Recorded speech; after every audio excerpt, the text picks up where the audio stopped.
Today we will learn future perfect continuous tense. This is the 12th lecture of this series. Future perfect continuous tense is used to express duration of an action up to a certain time in future. Something started in future, completed in future, or remain in progress in future for a certain period of time. They will have been tormenting the prisoner for 2 hours. This is the duration of an action which we are expressing in future that this action may have been in progress for this much time, for this much duration in future. We shall have been waiting for you for many hours.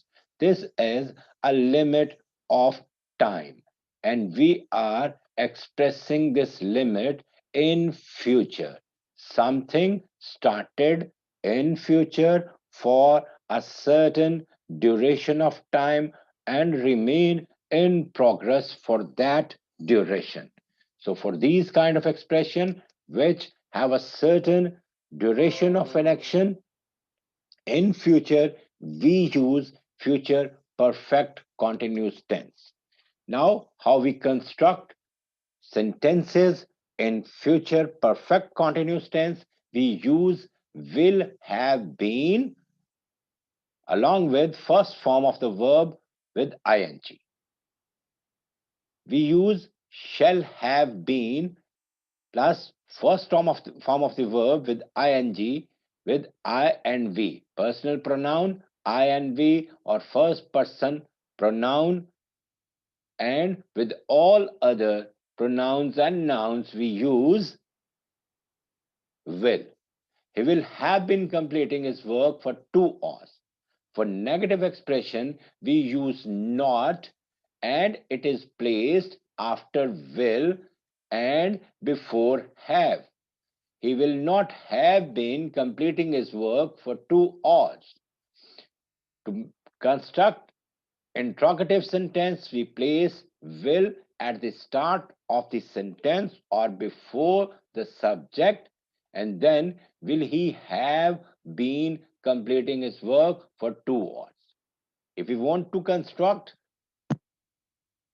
interrogative plus negative sentence, we will construct it will he not.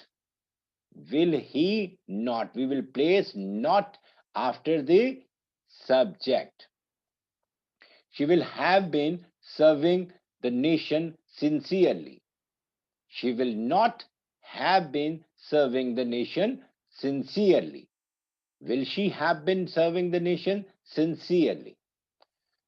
They will have been playing hide and seek since morning. They will not have been playing hide and seek since morning. Will they have been playing hide and seek since morning?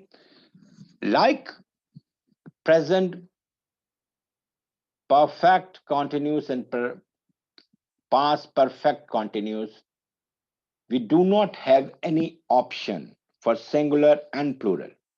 In present perfect continuous, with singular we use has and with plural we use have. But in future perfect continuous, we just use have whether it is singular or plural.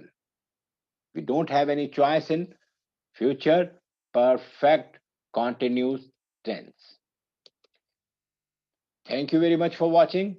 Don't forget to subscribe my YouTube channel. Thank you very much.